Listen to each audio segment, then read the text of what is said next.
Good afternoon. You need to replace, change, remove the indicator on your Mercedes W116. Well, let's watch this video. You will see how easy it is to do so. First thing to do is to open the bonnet. Now look, behind the headlight and behind the fender there's a small little plastic wheel. We're gonna remove it. So we just need to unscrew it like so.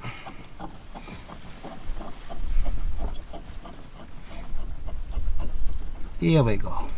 Hopla. See?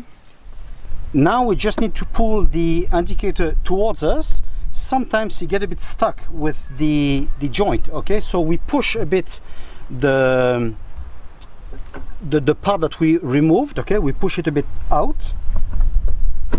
And here we go. You see, it comes. Okay. Now, to remove the cable, we just need to pull it out of its socket, and that's it, it's done. You see?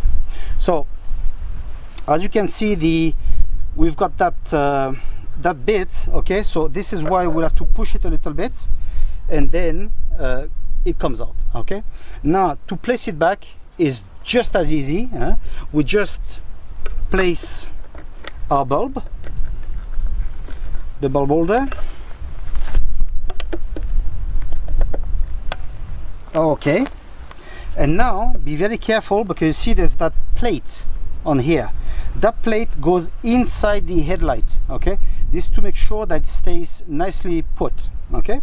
So first we're gonna place this inside the hole. Okay, here we go. Now we press it against the headlight and at the back, okay? Now we place back the nut and it's done. Of course, if you need to remove the indicator on this side, you will need first to remove this container, okay? For doing so, we just raise it and now we have access. As you have seen, it takes only a couple of minutes to remove it and change it, okay? So I hope that you have liked the video. Stay tuned for some other ones and we'll see each other in the next video. See ya!